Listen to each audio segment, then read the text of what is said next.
In this particular class, we are going to look at the Patanjali Yoga Sutra, a basic understanding and an overview of Patanjali's Yoga Sutra. And then we will also focus on important points where we can apply the learnings from Patanjali Yoga Sutra in psychiatry. Okay. So Patanjali Yoga Sutra, around 400 BC, that is the time that it goes, that Maharshi Patanjali wrote these sutras. Before this, yoga was there. There was mention of yoga in Vedic literature, but it was more of the philosophy of yoga. Patanjali was the person who gave yoga a very systematic, structured outlook. Uh, 8 systematic limbs. The credit for that goes to Patanjali.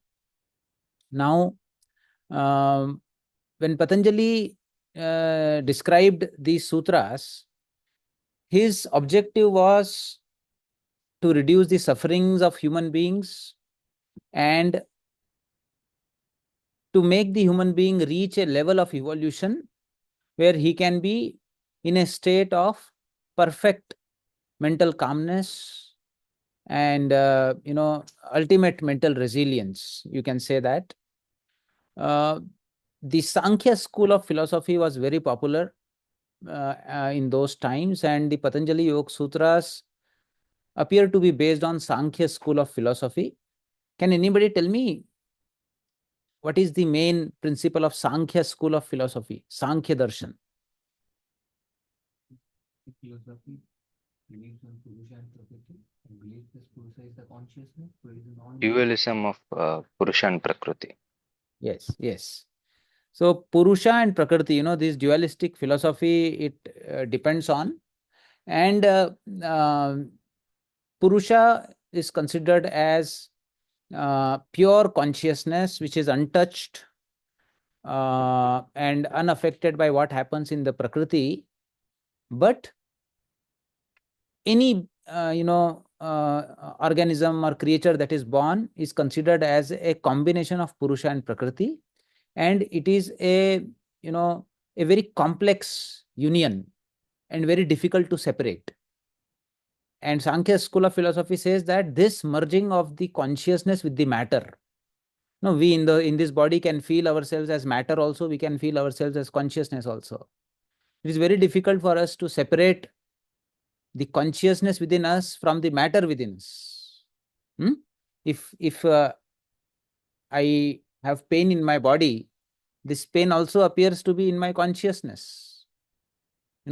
Is it possible that the pain of my body is separate from me, the consciousness? No, we experience that. We may talk a lot of philosophy. But 2 days when a person doesn't eat food or doesn't get water, then we realize that how much we are dependent on matter, and ultimately the matter component in us is much more dominant and is driving our lives than the consciousness component.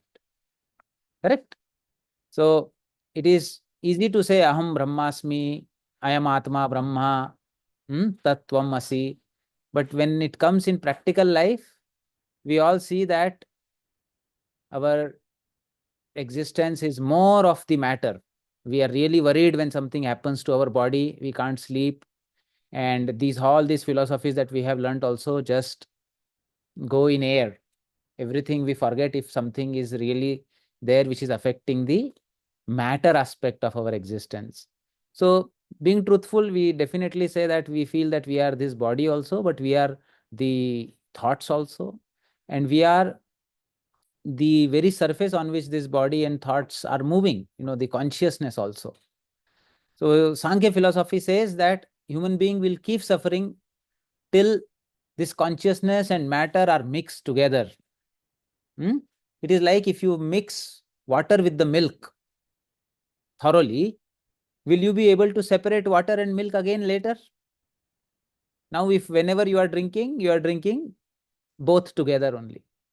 So in the same way, whatever that we are experiencing the matter and the consciousness together. Correct? We are mixed. Water and milk are mixed like that. consciousness and matter are mixed. And that is what is my existence. That is what Sankhya philosophy says that is the root cause for suffering. And the whole approach of Sankhya philosophy is that the individual should do some process should happen in an individual, at the end of which the consciousness should become separate from the matter. This is the whole approach. Is it, once you mix milk with water, is it ever possible to separate them? Is there any process that it can go through and the milk and water can again separate? Huh?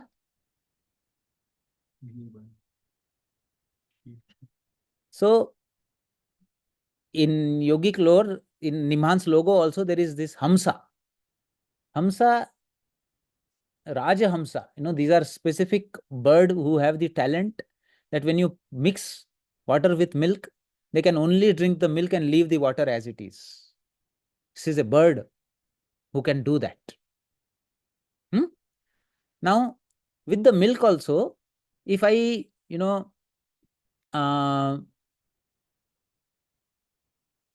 put certain substances in the milk and the milk breaks, it undergoes coagulation. Then also the coagulated milk, I put lemon in the milk and boil it. It will coagulate. Then also the waters become separate and the milk aspect of it becomes separate. Correct? In the curd also you can observe that the water goes separate, milk goes separate. Now it has undergone some process through which that water became separate. Now that is a very systematic process. Patanjali says that it is possible. Yeah, while making the butter also, there is churning and the water becomes separate and the butter becomes separate. So this churning of the human existence, churning of the human existence at the level of his behavior, body, breath, mind. Patanjali provides a systematic approach, tells that after doing this systematic process, you will be able to churn through and separate the Purusha from Prakriti in you. You understand? Another beautiful analogy that the yogic scriptures give is that of a coconut. When coconut is unripe, then the shell of the coconut is hard. Probably you can consider that as body. And then the white part of coconut that we eat, is you can say that is, or the white part is the body and the tough part is consciousness. The body and consciousness are really stuck to each other. If it is unripe and you try to scrape it, still it will be very painful, very difficult, and some part of the layer of the coconut will be still stuck to the sides. But if the coconut is allowed to dry, once it is separated, when it becomes completely dried, the inner shell shrinks and then you can easily move it inside. You can hear the sound of that shell also. Correct? So here there is a process of ripening, there is a process of churning through which the matter and consciousness have to be separated. So with this objective, Patanjali Yoga Sutra begins. Now all the psychiatric conditions are in a way mental sufferings. Correct? Now this suffering belongs to the person because he considers that I am the mind. He cannot identify his existence separate from the mind. That is why the problem of the mind becomes my problem. And that is why I suffer. So Patanjali says, in the beginning, see, Patanjali takes you through a journey in 4 chapters. First chapter is known as Samadhi Pada. Okay, it has some 51 sutras. Second chapter is known as Sadhana Pada. The Samadhi Pada, first chapter provides the end result of the yoga practice when you do it. Then the second chapter provides a systematic path, the approach through which you will achieve it. Then comes Vibhuti Pada, another chapter with 55 sutras, where Patanjali describes that before you completely separate Purusha and Prakriti, you reach a state where you will manifest several siddhis or several extraordinary capacities. That is all known as Vibhuti. And then finally, he comes to the Kaivalya Pada. It is a smaller chapter with 34 sutras. And in the Kaivalya Pada, Patanjali describes the whole process of how the Purusha and Prakriti becomes completely separated in the very existence. I am alive, I have my body, but I can feel my consciousness as completely separate from my body. Probably, this is how people like Gautama the Buddha felt when he attained nirvana.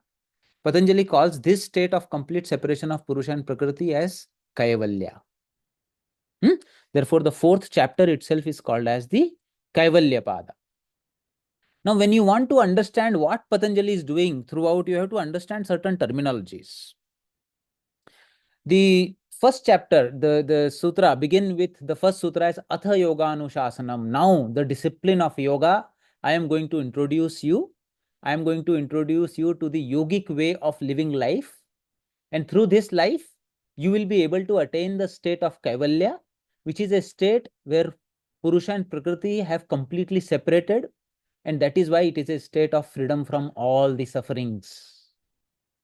So Patanjali says that this process of separating Purusha from the Prakriti is known as yoga. And what fundamentally, this is the aim, the objective, and what is the way through which it happens? What is the fundamental process that is going to take place here? Patanjali says, Chitta Vritti Nirodh.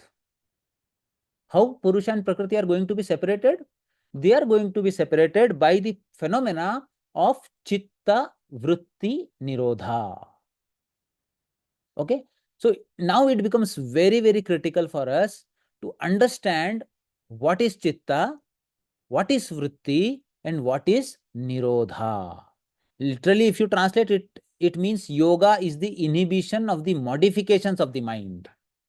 Okay? Correct? Patanjali says, Vritti Sarupyam Itaratra. If this phenomena doesn't happen, if the Vritti Nirodha doesn't happen, then there is by default a software in the brain where the individual will identify himself with the vrittis, with the modification of mind. Like I say, I am awake. So I am identifying myself with this wakeful state of my body and mind. So I identify myself with the body, with the mind, and with the wakeful state when I say I am awake. So he says if Chitta Vritti Nirodha doesn't happen, then by default, the individual will identify himself with the vrittis. Now, let us go step by step. What is Chitta? What is the Chitta? For that, you have to identify the whole human structure. Now, in this figure here, 5 sense organs are the 5 horses. The reins are the mind. Mind on one hand is connected to the senses, on another hand, it is held by the intellect. So, mind, according to yogic lore, is something that connects the intellect to the senses. It is the interface between intellect and senses.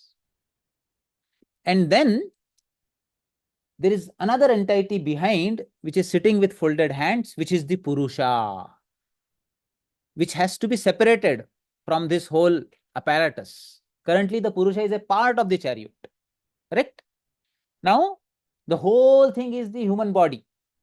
Whole thing is human body. Now, in my body, I have these 5 horses. Horses are very powerful, dominant. And these horses keep pulling my consciousness, keep pulling my mind, my intellect, and my consciousness, my Purusha, in a particular direction. And these horses become the predominant forces which determine the direction of my life.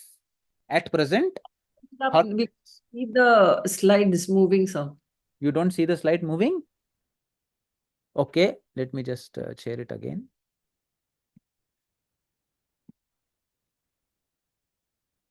Now? So perfect. Thank you, sir. Yes. So the whole journey is of Patanjali Yoga Sutra is Chitta Vritti Nirodha should happen. When Chitta Vrittis are coming, what is happening? The horses are like my senses are now currently perceiving you sitting here. Now this is being projected on my Chitta and perceived by my Buddhi. So now what is Chitta? Chitta is like a mirror. Chitta is like a mirror. It has a fundamental property of reflecting. Okay, whatever that is shown in front of the chitta, it reflects. Where is this chitta lying? This chitta is subtler than even the buddhi, but it is grosser than the consciousness. Okay, so I have Purusha in me. Purusha is very, very subtle. It is pure consciousness. It is very subtle. It is attributeless. Therefore, it is very difficult to make out this Purusha also within me. But then the next thing that is there is an interface in me which has a property of reflecting whatever that is projected in front of it. Whatever is in front of it, it will project. It will reflect. So this, probably you can imagine chitta in this particular example as a mirror which is kept between the rider behind and the charioteer, the buddhi. Can you imagine a glass screen that is kept between the fellow who is sitting with folded hands and the fellow who is riding? Okay. Now this screen can project either of the two things. Either it can project the Atman, the consciousness, the rider on itself, or if that is not projected, that then this screen will project whatever is there in front of the horses. So horses are riding and there is road in front and there are things in front. The screen will project that, or whatever that is coming up with the interaction of the intellect, mind and the senses. Those phenomena will be projected on the screen.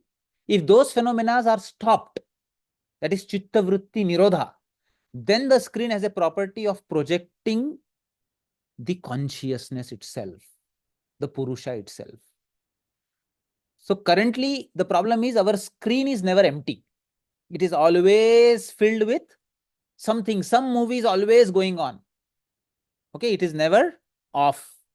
We don't want it off also. We want it to be clean of all the projections, but still remain valid enough to project the consciousness or remain alert and awake.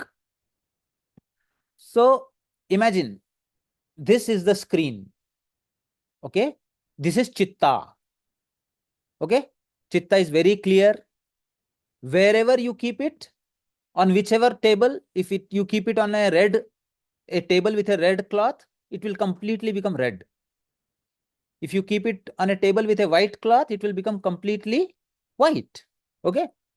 Now, whatever that is in front of this ball, this chitta, is reflected on the chitta. For example, if it is kept here, okay. Now, what is this chitta doing?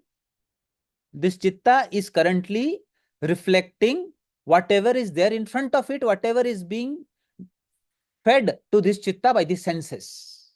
So there is a sunrise, there is sky, there is a bridge. Everything that is there in front is also projected on the chitta. We all know that first the eye see, then retina makes an image, then again another image is formed on the brain again, and then the brain interprets it. So reflective capacity is required, So that interface is chitta. Now, one thing is chitta will project the pramana. Whatever pramana vritti is, as I see you, as I listen to you, without my own inner projections, I reflect it as it is. That is known as pramana. That is the first vritti, which colors the chitta. Correct? Second vritti here is the inner deep-rooted samskaras also can be projected on this mirror. It is not only that what my senses are perceiving, whatever my senses have perceived at any time in the past in any of my previous lives, everything is stored in the mind. Okay, it is there, and that also can be projected on the chitta. Like if chitta doesn't have any object or it is not interested in the external objects, chitta can start its own movie, because there is lot of memory that is fed in the mind. That aspect of the mind can start projecting itself on the chitta. So chitta is busy. Either it will be projecting the external things on its surface, or it will be projecting the internal things on its surface. But the chitta does not have the practice of stopping the screen. It always projects something or the other. Now here, the chitta is projecting the building in front. Chitta is also projecting the very surface on which the chitta is lying, which is the ground. So these are samskaras. The building which is inverted is the pramana vritti, which is perception and samskara, and all of them we can call as prakriti. What is prakriti? Prakriti is through my five sense organs, whatever sensory information that I have gathered so far, and I continue to gather continuously in my life now, and whatever that I have stored in my mind, in my memory, everything is prakriti. And by default, vritti sarupyam itaratra. By default, the chitta has a habit of projecting one or the other aspect of the prakriti on itself. Now, when a person starts on the path of yoga, then along with the prakriti, person starts also getting glimpses of pure consciousness within him. Why? Because in the yoga, person starts consciously taming down the sense organs, because the whole process is that the mind is more powerful than the senses, intellect is more powerful than the mind, and intellect can take the decision of turning the mind inwards and say that I am not interested in prakriti, I am interested in the very source from which everything has arisen, the Purusha, and that's why he starts meditating. Okay, turning the consciousness inwards. The whole chariot, now the direction was decided by the horses, but then the intellect says horses will no longer decide. Who will decide? The rider will decide. I will listen to the rider where he wants to go. So I will listen to my own conscience. I will listen to the faint voice going on within the depth of my heart, and I will make that voice as guiding force for my life rather than my senses. And then as one starts taking the life of yama, niyama, satya, ahimsa, brahmacharya, tapas, swadhyaya, ishwar, pranidhana, slowly the chitta starts becoming purified. Now, when chitta starts becoming purified, two kinds of purification happens. One is within the senses. During the perception, the ragas and dveshas reduce. It means that when I see somebody, I immediately have a tendency of saying that I like him, or I don't like him. I either develop too much mamatvam or attachment to somebody when I see or something that I see, or I develop aversion to somebody or something that I see. But then as chitta starts getting purified, I start getting freedom from those two forces. When I see somebody, I neither get attracted to that person or a thing, neither I feel any repulsion. It means my sense shuddhi is happening. This is known as indriya shuddhi. Now from indriya shuddhi, slowly there happens sanskara shuddhi. Whatever memories that I have within me, I have excessive hatred towards somebody, I have excess attachment to somebody, all those memories only keep projecting on my mind again and again. But then slowly the pull of those energies, those forces also reduce in me. And when that happens, I start getting smaller gaps between the continuous projections that are happening on my chitta, and in between, the pure consciousness starts reflecting itself on the chitta. That in this figure you can see as some rays of sunlight that are visible, but there is a lot of prakriti around, but still deep within there is some sunshine that is happening. Person has developed that much purification of his chitta that he can reflect the Purusha a little more than before over the prakriti. If a person reflects more of a Purusha, he is called as a sattvic person. If he reflects 50-50 or more of dynamic prakriti, he is rajasic person. If they completely blocked, there are dense clouds and everything is completely blocked and there is no ray of sunshine, then that person is known as a tamasic person. Okay. So from tamas to rajas, rajas to sattva, there is a gradual purification of the chitta. Now, how is this purification of the chitta happening? Or when, person reaches a state of kaivalya, chitta remains, but Prakriti loses its functioning like the guna vaitrishnasya. They say that gunas have fulfilled their purpose. Now Prakriti can no longer attract or delude this particular person. He has developed paravairagya. He has developed a level of detachment from the Prakriti that he cannot have any desire in his heart anymore. So he becomes desire shunya. Zero desires. He's fed up with everything in this nature. So he becomes a non-doer. I do not do anything. Non-doer, non-desiring, and feels that he's completely satisfied within himself.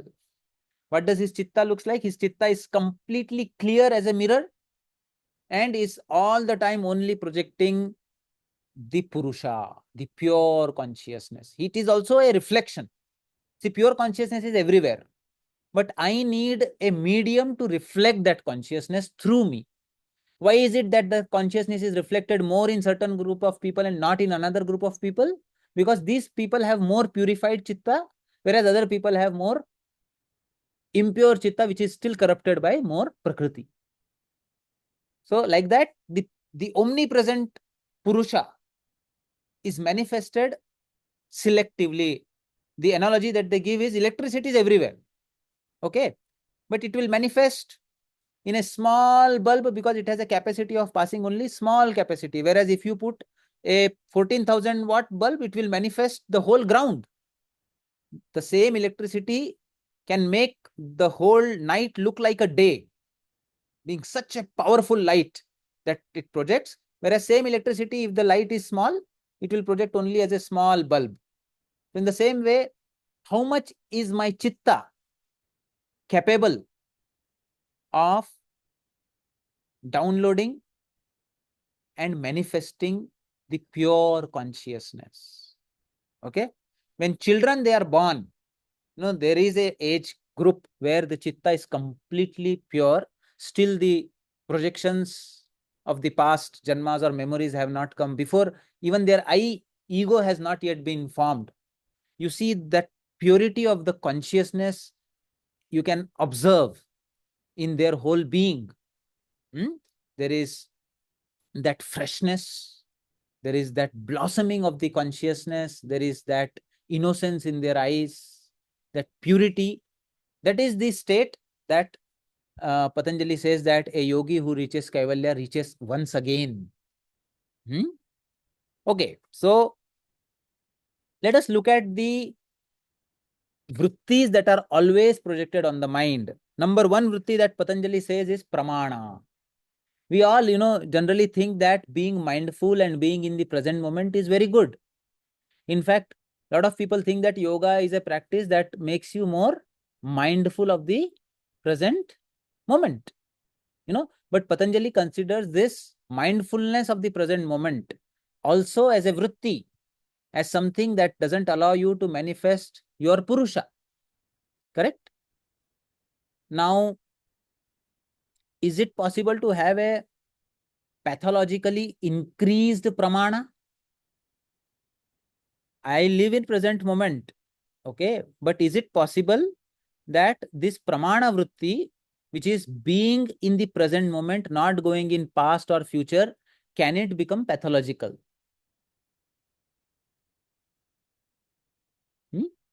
Which condition? So Dr. Avinash says that people who are anxious, they are always hyper vigilant of their surroundings.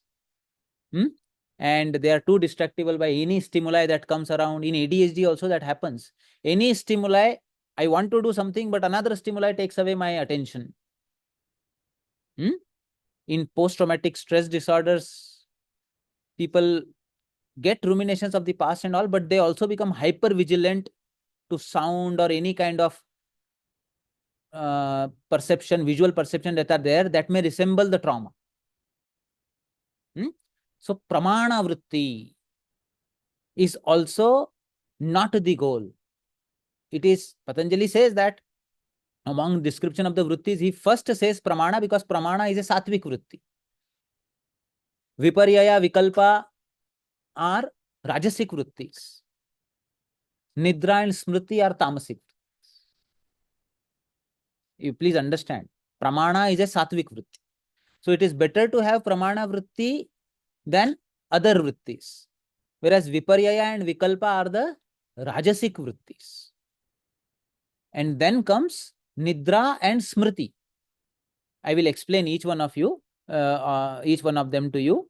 So pramana is right knowledge. Viparyaya is wrong knowledge. Vikalpa is imagination.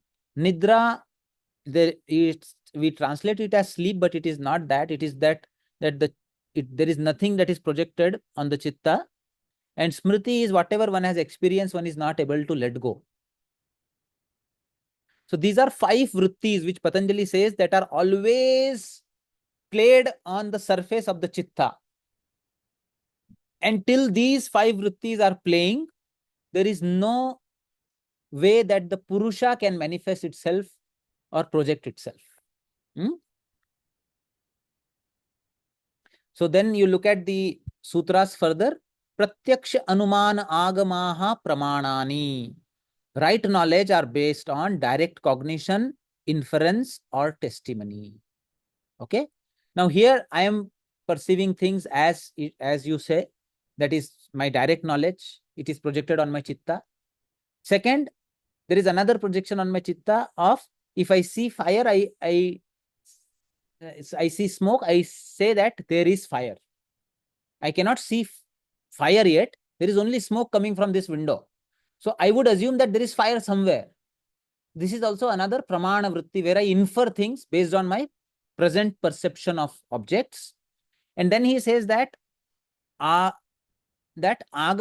is another aspect of pramana, where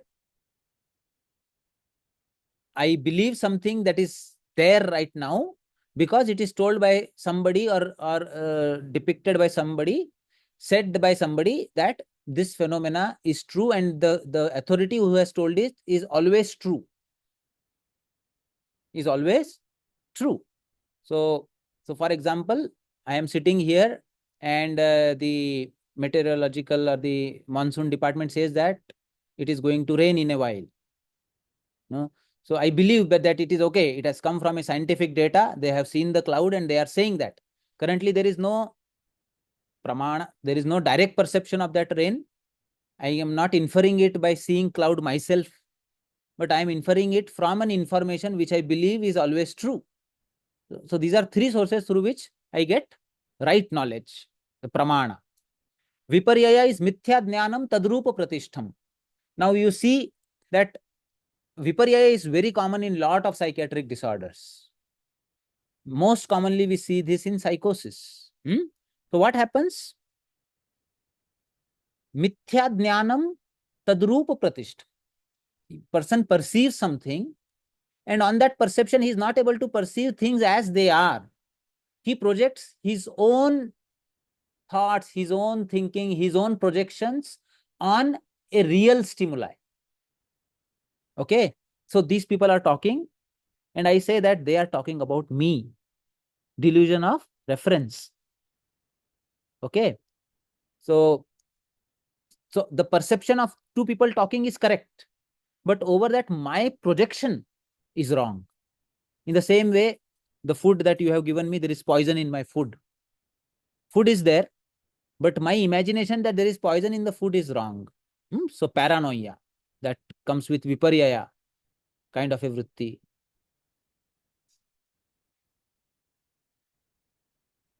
Corrected that psychiatric population, doesn't it say that the normal population has wrong knowledge, not only psychiatric? Yes, does it say that normal population also has? Yes, you are correct. You are correct. So everybody, keeps projecting this projection. So I see Professor Bone and I say that he is a nice man. Correct? But it may be my perception. I don't know what kind of man he is actually in reality. But we do it day in and day out. He is a nice person. He is not that nice person. I think he is like that. I think he is like that. These are not real knowledges. But our day-to-day language, we all accept these phenomena. But Patanjali says that these are continuous viparyayas that are being projected in your psyche. Then he says vikalpa. Vikalpa is the third vritti. This is also another Rajasic vritti, probably a junction of Rajas and Tamas. Here, there is actually no object. The person is making castles only in the air, in the heaven. There is only imagination. There is no substance behind. So, Shabda Nyan Anupati, lot of words, lot of images, lot of words, lot of imagination, but on the ground, zero substance. Zero substance. This kind of thinking is known as Vikalpa. For example, all imaginations that are related to our future, okay, so probably a year after I am having a big yoga center, I am doing this. Now, there is nothing in the ground yet. It is you are talking about a year after. On the ground, there is nothing. So mainly these kind of imaginations, or it can become, negative ruminations, negative outcomes. My husband is not picking my call. So I'm already seeing that he has met with an accident. So this whole accident scenario that is going on in front of my mind is not existent at all anywhere. So therefore, it can be a negative rumination or excessive positive imagination, too much of future ambition. In fact, what we say as goal in our day-to-day language is Vikalpa. No, that is my goal. I see myself there, but ultimately, it is not there manifesting now. So pramana, very close to pramana, is viparyaya, where inner projections go false, but then the touch with reality is lost in vikalpa. So there are personalities who have predominantly vikalpa going on in their mind, where they do very little things in their action, but most of the things go on in their mind only, imagination only. And these kind of personalities are more prone for psychotic breakdown, and this kind of condition. And then comes another vritti, which is known as smriti. Smriti is anubhuta vishaya asampramoshaha smriti. Memory is not allowing an object which has been experienced to escape from the mind. What I have experienced, I repeat the same phenomena in my mind again and again, and I am not able to let go. This classically we see in post-traumatic stress conditions, where there is a recap of those phenomena again and again. Person relive those experiences, those memories. But these smritis are also associated with positive things. I get an award, I get something, I again and again repeat those things in my mind. Or I spent some good time with my loved one, and I again and again memorize those good times in my mind. So I am in my chitta, smritis or vikalpa or viparyaya or pramana, they are always playing. And if none of them is playing, then I am automatically in a state of nidra, where abhava pratyaya alambana vrittir nidra. That modification of the mind, which is based on the absence of any content in it. Now, you may ask, in nidra also there is nothing projected on the chitta, so cannot the purusha project itself then? Correct? But then the definition says pratyaya alambana abhava. Not even purusha is projected. Nothing is projected on the chitta. So chitta does not project the prakriti, but it also does not project the purusha. That state is known as nidra or deep sleep. But that also has been considered as an hindrance by Patanjali. So what is this state of yoga which you call as yoga chitta vritti nirodha? Neither pramana, like in wakeful, then neither dream, where viparyaya, vikalpa, smriti are daydreaming, nor sleep. Correct? So yoga is neither wakeful, nor dream or imagination, or memory, nor sleep. What is yoga then? What is this state? What is this state of existence of an individual that Patanjali is calling as yoga?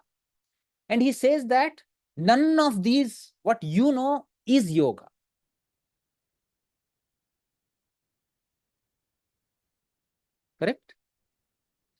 Any thoughts on this? If none of these vrittis is yoga, what remains? Then the question comes is, we have spent 15, 20 years practicing yoga, we say. Have we ever touched yoga? Have we ever known this state called yoga, called union, that Patanjali is talking about? Or are we always in a state of wakeful dream or sleep? So my question to all of you people who are online also is, if yoga is chitta vritti nirodha and chitta vrittis are these 5, then my question is, what is yoga? Anyone? State of non-duality. State of non-duality. Dr. Vaibhav Nagur has said, state of non-duality. Have you experienced that kind of a state, Dr. Nagur? Uh, I can't confidently say that, sir, but I'm seeking that. Anybody here? What is yoga? If it is not none of these vrittis, what is yoga? Through mental discipline and concentration, attaining that certain state is called yoga. That Through state. discipline and concentration, you reach certain state, which is yoga. So probably when you reach that state, only then you will know that this is the state. Correct? But till then, understanding this much is sufficient, that whatever else we till now thought as yoga is not yoga.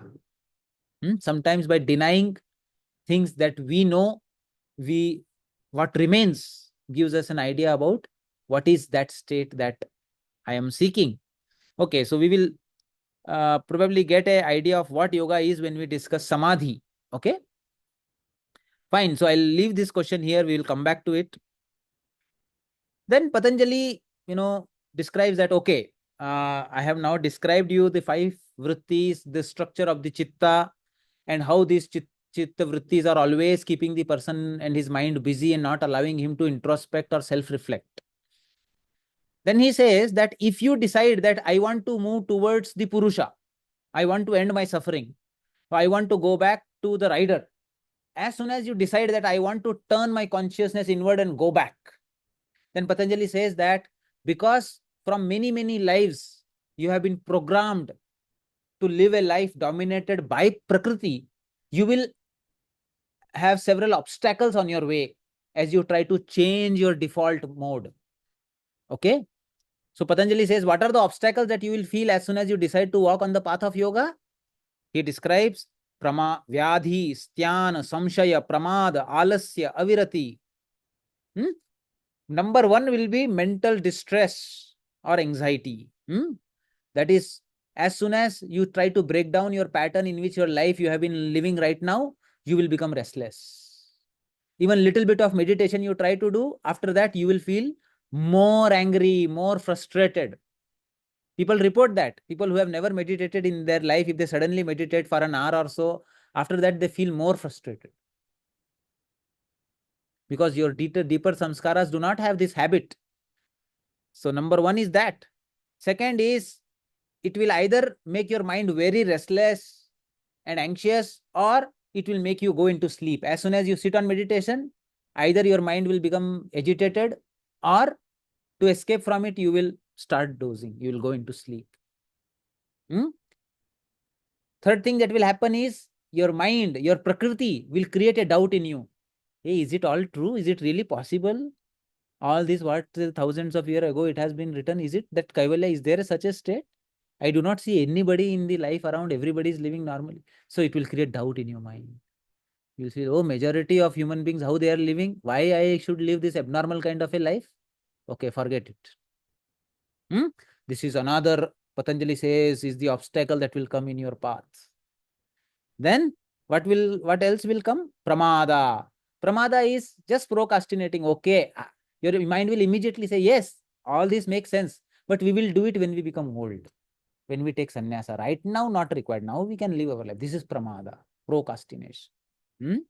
And then loss of attention and concentration. Even if somebody overcomes all this and says that I will sit, his agitation or the distractibility of the mind, he will not be able to control. there will be avirati. Avirati is the craving for the sense pleasure.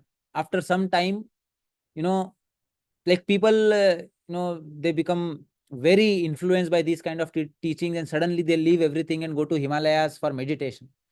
Within a few days, their sense pull becomes so strong that they cannot stay there. They have to come back. That is known as avirati. Senses not allowing you to remain away or to separate. Then comes unsteadiness of the mind. Sometimes people may even start hallucinating, seeing situations which are not present. Bhranti darshanam. If there is too much of a sensory withdrawal, we know, when a person who does not go step by step and suddenly tries to meditate for hours together, withdrawing all the sensory information coming to the brain in a dark room, he may start hallucinating. So Bhranti darshanam may happen. And then he says unsteadiness of the mind. Like, even if people are able to achieve some state of stability in meditation, they may not have that much of perseverance to continue that for a long time. And again, when older thoughts come, they may get again confused and lose it. So these are various obstacles that come on the path of yoga. And anybody, any patient whom you want to treat with yoga therapy, you should already make the person aware of these phenomena that will happen with yoga therapy. So once Patanjali describes that, he also describes what is the root cause from which all these vrittis are coming. From where are these vrittis coming? That is the question. Vrittis are coming from main. Number one is avidya. Avidya is that the individual forgot the pure consciousness, ignorance. Then comes asmita. Asmita is I-ness. My I-ness identifies itself with the intellect or the mind or the senses or the body. And then with that I-ness, stronger the identification of my existence with the Prakriti domains, more stronger are my likes and dislikes. Every sense organ has hidden likes and dislikes in it. Like, I want to hear something, I hate to hear something. I want to eat something, I don't want to eat something. I want to see something, I do not want to see something. I want to touch something, I do not want to touch. So there are hidden ragas and dveshas in all the sense organs. They have their root going in the mind. They also go deep in the intellect and the ego of the person. Okay. And with this complex formation of the self, the lower self, the whole life functions. And there is abhinivesha. Abhinivesha is fear. Fear of losing this structure, fear of losing this I is on the surface. So forgetfulness of the source, stronger identification with mind-body complex, stronger attachment with the sense object, stronger aversion towards the undesired object. And then abhinivesha is fear. What if I do not get what I desire? Or what if I have to go through what I hate? That is how the stress begins in the system, according to Patanjali. So this is another understanding of how a person who becomes mentally ill and how a person who is spiritually advanced grows on these domains. For example, for a mentally ill patient, there is strong identification with mind-body complex, strong likes and dislikes, excess fearfulness. That further leads to derangement of the ego, derangement of the I-ness, can lead to altered sense of self. If there is overwhelming fear, that can lead to delusion, hallucination, loss of insight, and social withdrawal. And here there is progressive concentrated focusing of the awareness from the infinite consciousness to the mind-body complex. Whereas a spiritually advanced personality defocuses, expands the consciousness. And there is minimal identification with mind-body complex, less likes and dislikes, increased fearlessness, ego, systematic effacement of the I-ness, expansion, sense of union with the whole existence. And that leads to intuitions, extrasensory perceptions, insight into greater reality, transcendental reality, unconditional love for all without attachment or hatred. So here there is progressive defocusing or expansion of the awareness. This is a very interesting graph. We call it ego versus intelligence graph.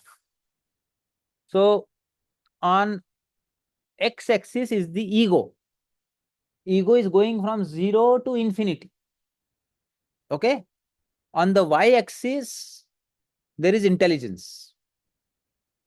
Intelligence is also going from 0 to infinity. Now you look at the first quadrant. Here, what is going on? In the first quadrant, as the intelligence as well as ego, both are increasing. Initially, the person is becoming anxious.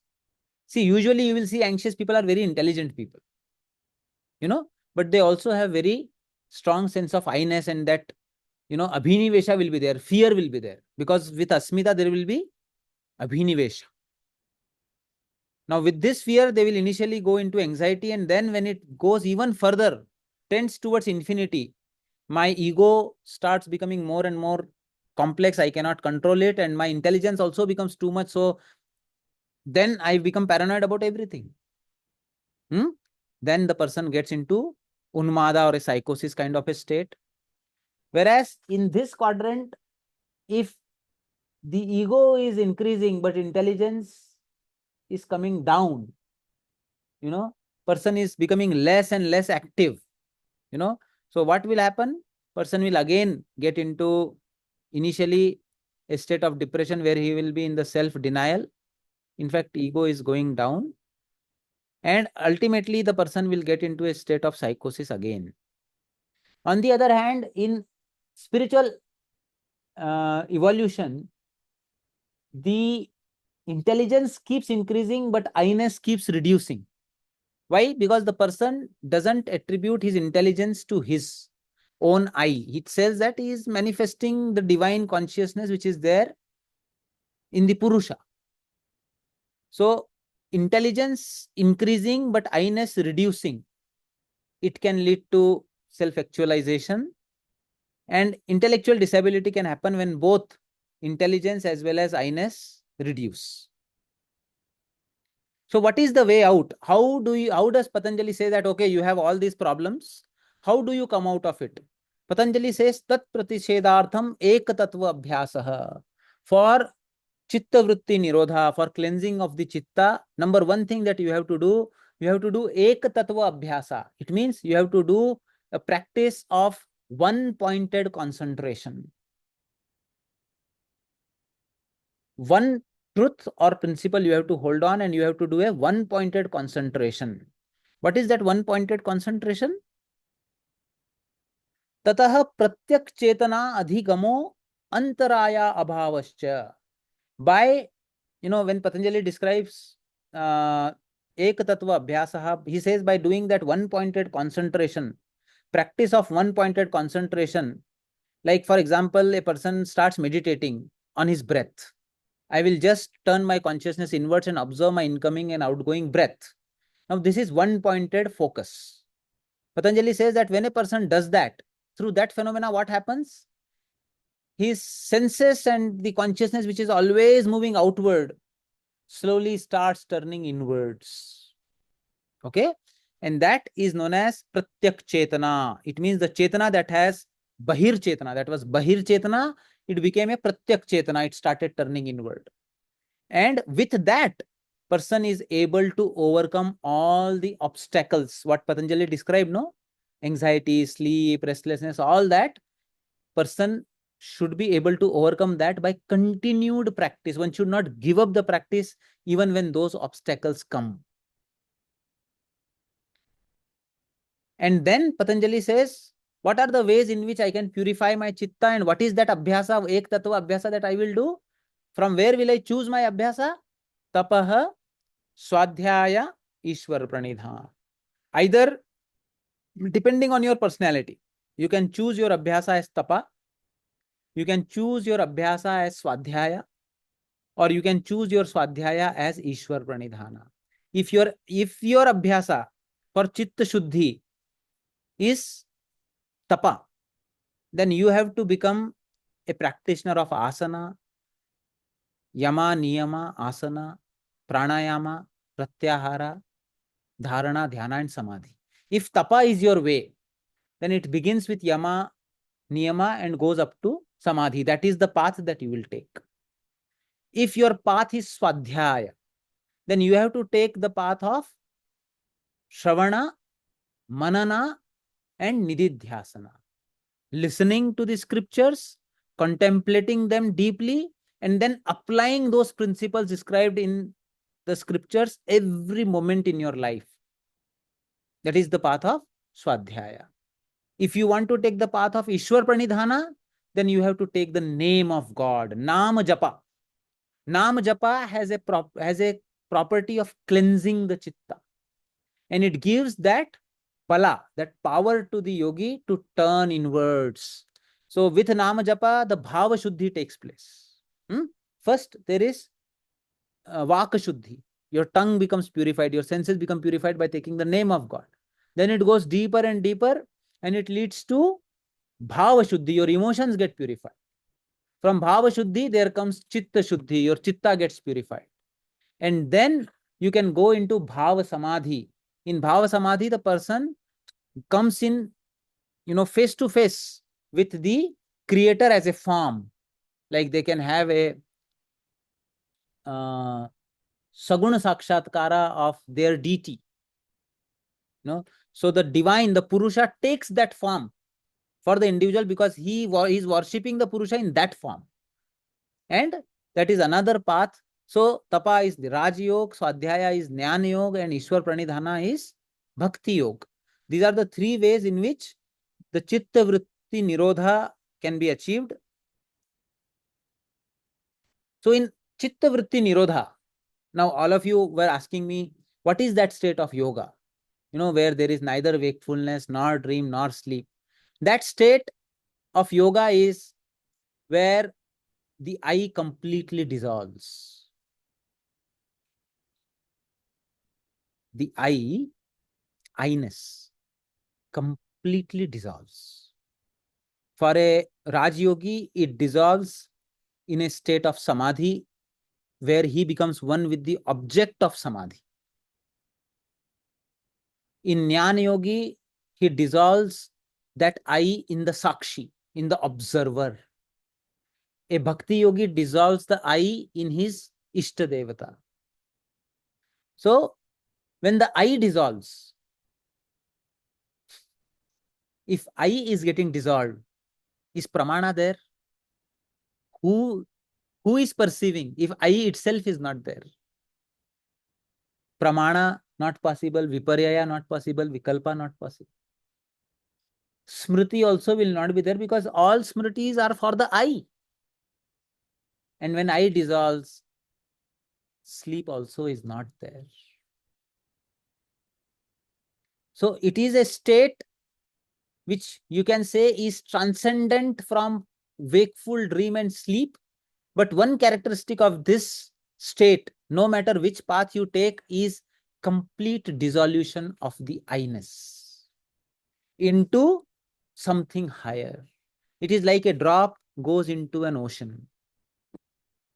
That is why it is known as yog or yuj or connect. So yoga is a state of dissolution of the I-ness, which is same as Chitta Vritti Nirodha.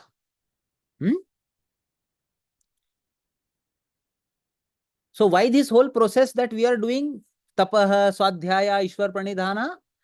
Patanjali says, Samadhi Bhavanarthaha, so that you are able to prepare yourself for the state of Samadhi. What is the definition of Samadhi? Tadeva Artha Matra Nirbhasam Swarupa Shunyam Iva Samadhi. When object itself shines forth and the observer dissolves. It means Patanjali is telling you that I am preparing you through Tapas, Swadhyaya, Ishwar Pranidhana for a state where your I is going to get dissolved. Samadhi Bhavanarthascha. Preparing yourself for the dissolution of your I-ness. And Kleshatanu Karanarthascha. And also with I going, the whole building blocks of Klesha also breaks. Because the major pillar of the klesha is asmita. Over asmita only raga, dvesha, abhinivesha form. So here he says, by doing this tapas, swadhyaya, ishwar pranidhana, your kleshas will reduce. You see, if you want to know anybody, this is a person, is he a great yogi or not? Very simple thing you have to observe. How much of raga and dvesha? If he doesn't get what he wants, how frustrated he becomes. Huh? And if such a person gets what he wants, how excited he becomes. Not as outward manifest, inwardly, his core. All these things are they able to shake his core. Or how quickly is the person able to come out from a hurt? Somebody hurts me. How quickly can I come back normal? Children can do that. Morning you shout, evening they come and hug you. How quickly can I come back from my dvesha into normal? Or how quickly, I really loved somebody, that fellow went away, he had to go. I waved bye-bye at airport. After that, how many days does it take me to come back to my normal? For children, they will cry. As soon as they would do bye, they are looking at ice cream. Gone. Fellow is gone. Correct? Now this is a state of yoga because they have klesha tanu klesh. So a yogi will be like that. In that moment he may appear, but after a while you see as if nothing is going on, as if everything is always same. Raga, dvesha won't have that much grip. It may go on for few moments, but it cannot go on for minutes and hours together. This is one. Second, samadhi bhavana. Samadhi bhavana will be that this particular person will get into a state of self-dissolution now and then. It used to happen with Ramakrishna Paramahamsa. Some fellow sings something, he's gone. Where he's gone, nobody knows. In that state, you cannot say that he is not awake. You cannot say that he is sleeping. You cannot also say that he is dreaming. This is the position you would go. Yeah. Eyes up. Gone. Where is he? He's neither awake, nor dreaming, nor sleeping. He is in yoga. He is in yoga. This state of yoga is therapeutic. It can cure chronic mental disorders. But how to get a person into that? It is definitely not a technique that can be done in a day. It is a lifestyle. It begins with yamas and niyamas, but it reaches samadhi. It reaches samadhi. So Patanjali, after yamas and niyamas says that only 3 sutras come for asana. In whole Patanjali Yoga Sutra, for asana, there are only 3 sutras. And there is not mention of a single asana in those sutras. What does Patanjali say about asana? Sthiram sukham asanam. That posture which is steady and comfortable is asana. Prayatna shaithilyam ananta samapattibhyam. Once you have adopted your comfortable posture, assume any posture, like right now how Professor Bonne is sitting, that posture is good enough. Now you are steady, you are comfortable. Now consciously try to relax all the muscles of your body in this posture. Prayatna shaithilyam, drop all the efforts, become effortless. And then what do? Ananta samapattibhyam. Expand your consciousness beyond body. Tell yourself, as you breathe in, I am not the body. As you breathe out, I am not the mind. I am not the body. I am not the mind. So, transcending the body and the mind, coming into the posture and then expanding it, merging with infinite space is Ananta Samapatti. What will happen by doing that? Tato dvandva anabhigataha. One is undisturbed by the forces of dualities. Once one becomes stable and get into that relaxation response kind of a state, one feels a blanket of warmth covering the person. He doesn't want to be disturbed, wants to remain very steady. Mind has expanded beyond body. Consciousness has stretched itself. Purusha is reflecting on the chitta. He starts feeling inner bliss. By the very core, by the very nature, there is bliss within that starts coming forth. Person doesn't want to be disturbed.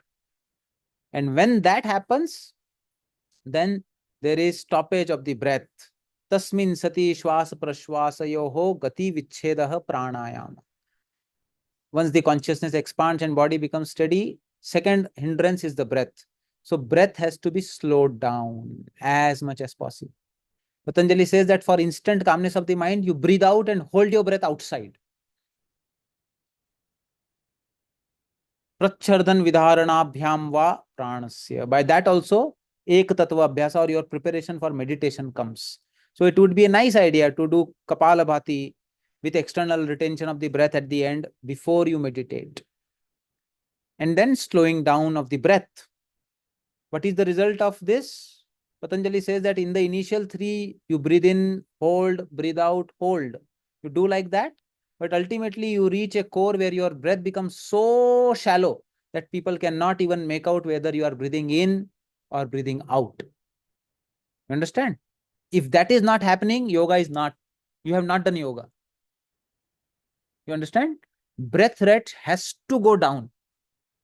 And breath should become so shallow that you cannot make out whether the person is breathing in or breathing out. Then the person is going closer to that state of samadhi. What is the result of this kind of a pranayama and asana?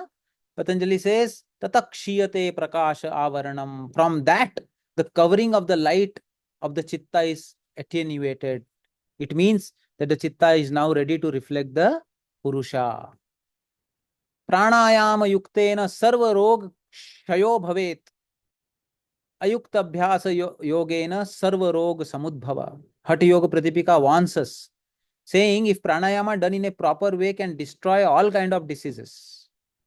If not done properly, it can give rise to many diseases. It can become the originator of diseases.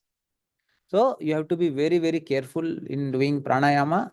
In careful, it means that you should properly start pranayama practice by living the life of yama, niyama, asana, and then pranayama. So pranayama reva sarve prashushyanti malaha iti. Pranayama alone purifies all the impurities. That is what Hatha Ratnavali says.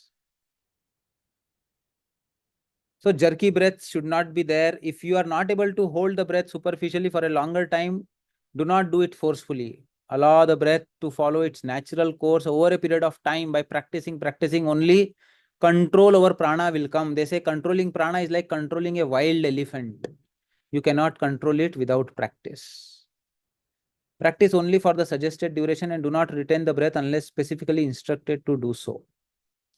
Then after pranayama comes pratyahara. Pratyahara is now you are ready to control your senses. Why? How? First person has stabilized the body, has controlled the breath, and now you can close all the sense organ and turn them inwards. Swa vishaya asamprayoge. Whatever are their objects, not sending the senses towards their objects. Okay? But where we are sending them? We are sending them towards the chitta. Chittasya swarupa anukarana. Anukara iva indriyanam pratyaharaha. As if my senses are dissolving themselves in my mind. And mind is dissolving itself in my self or Atman. So reverse, this is known as involution process, reverse dissolution, which Patanjali uses the word for this as prati prasava. So closing down all the sense organs which are always going toward their object, self stands alone subtler than the senses. So mental senses or indriyas experience the outer or the inner. So from the outer, you go inner and say that I have a core in myself where I want to merge, I say, all of them into my core inwards. And that again and again one tries to stabilize this.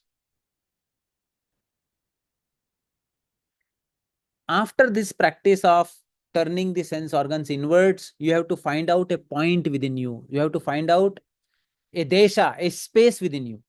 It can be a space between your eyebrows. It can be a space on your neck or your abdomen, navel region, anywhere that you want to meditate.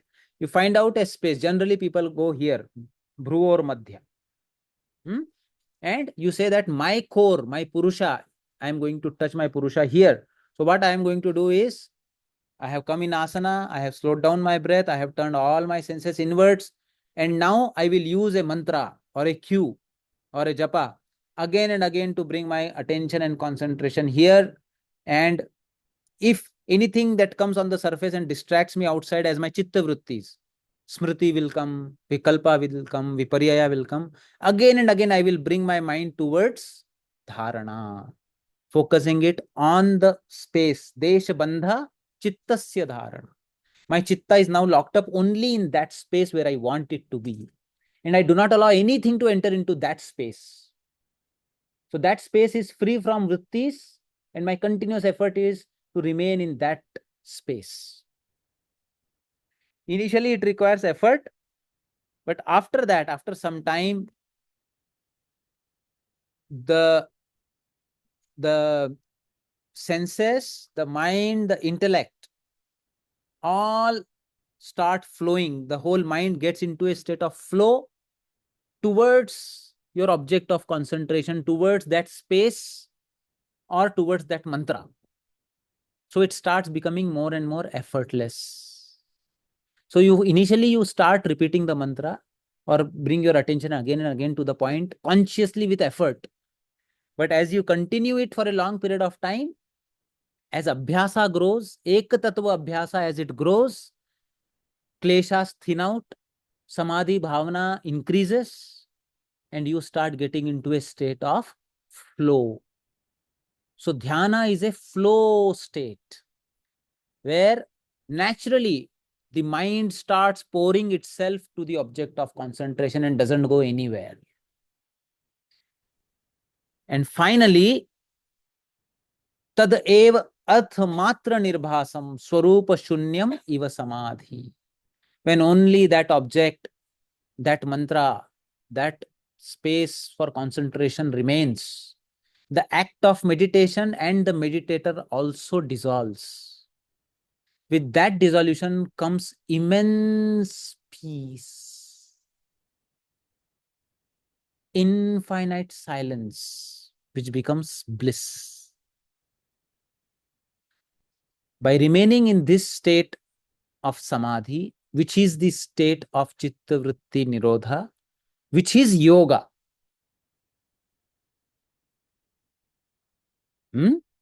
one can take first step towards kaivalya. This is first step towards kaivalya. There are 8 such steps. There are 8 kinds of samadhi. These are all initially 4 will be sabija.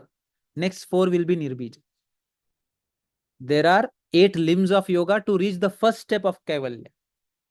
And then there are 8 ashta samadhis, ashtanga yogas, and there are ashta samadhis later to reach kaivalya sthiti, where permanently the consciousness and the matter in the person are completely separated.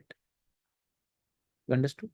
That is the ultimate mindfulness. This mindfulness that we do for some time, body scanning and all, is very, very superficial. Because the moment you come out of it, you are again one. You are again stuck with the body. But this, once done, no matter what happens in your life, again your consciousness will not attach to the body. Once the milk and water are separated, once the churning has been done, no matter how vigorously you shake them in a mixer, never again will the water and milk become one. So this is ultimate mental resilience. So much so that even if the limbs of the yogis were cut, they were in bliss. You understand? So pain threshold goes way up. Okay, so it may be difficult, to go through, not impossible. And clinically speaking, even if we are not able to reach this state of samadhi, at least, we can educate the patient about these aspects of learnings, use the aspects of yama, niyama, asana, pranayama. Pratyahara has become very important in digital detox. Now, all those things that people are doing today's world is pratyahara.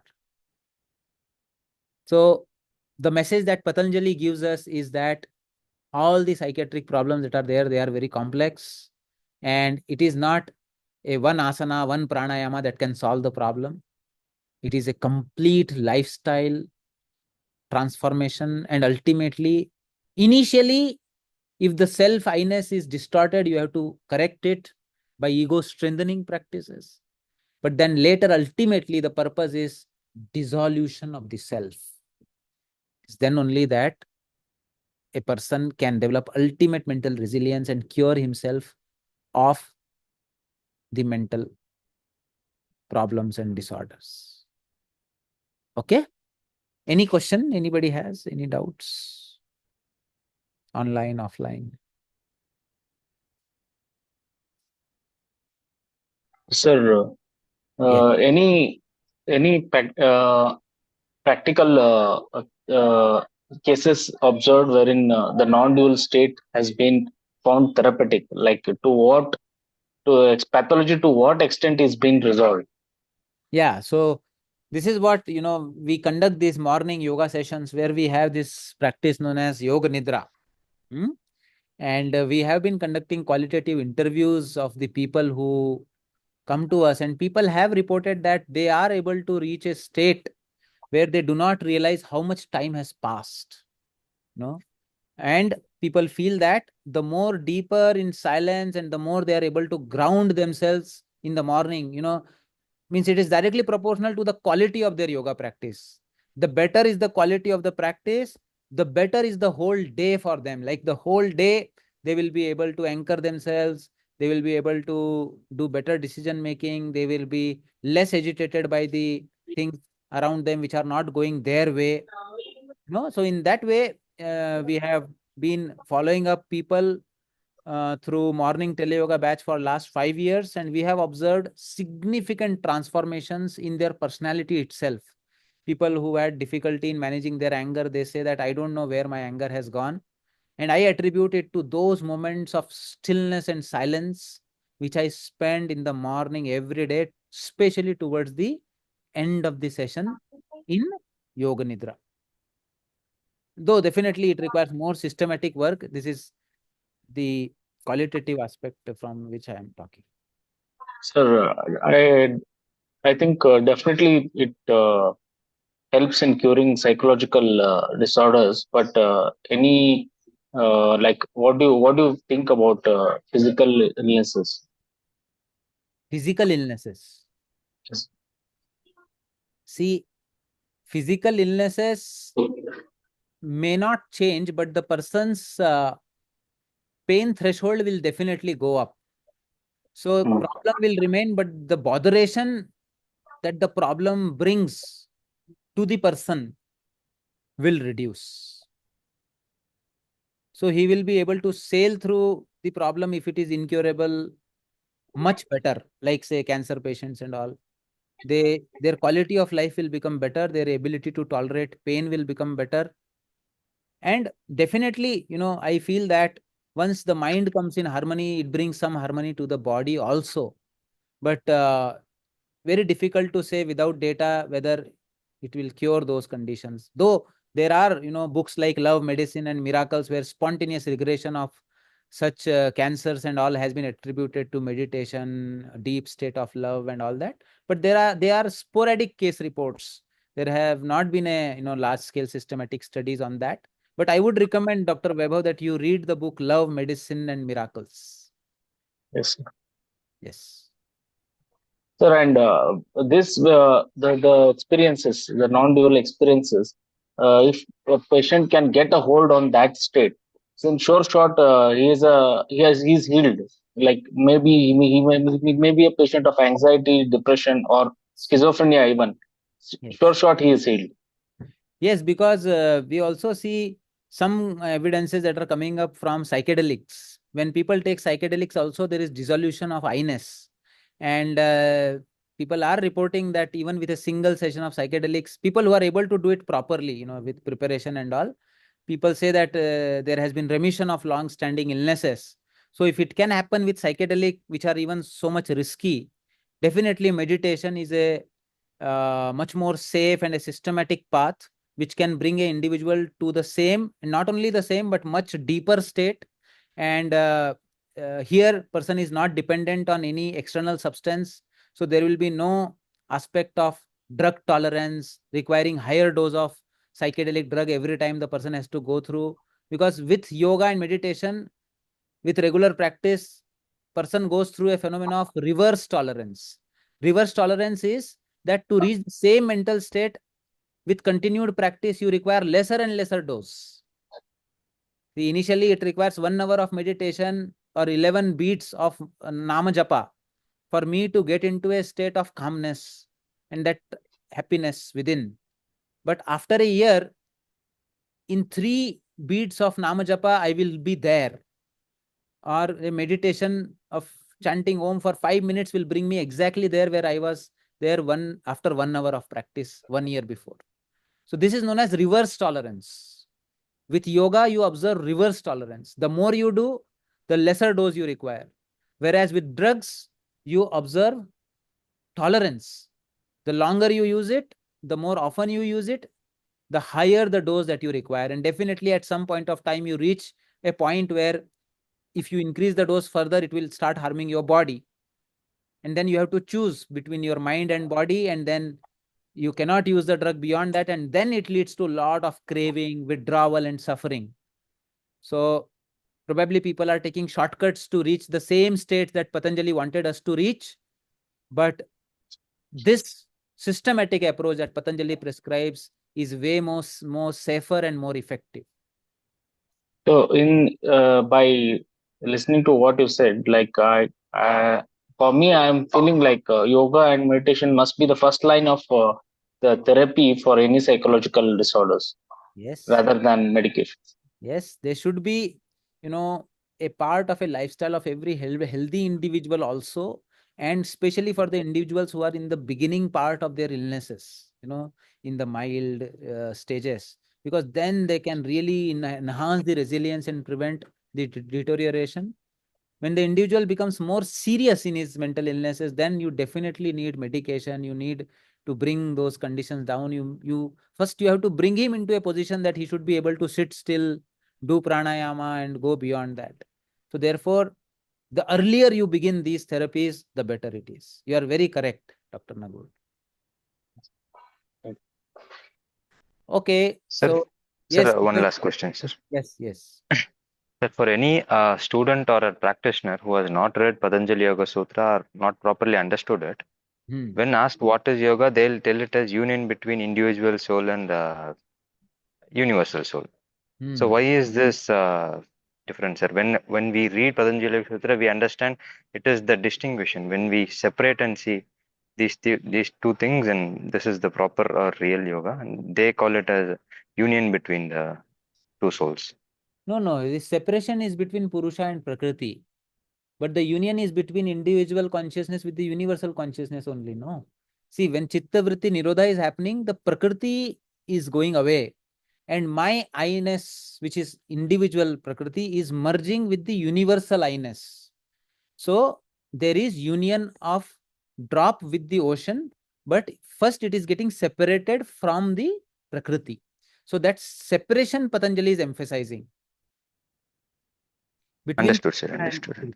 Yeah. Thank you. Thank you, everyone, all of you. Please contemplate on this. I will upload this in my channel. You can go through it again. Namaste. Thank you.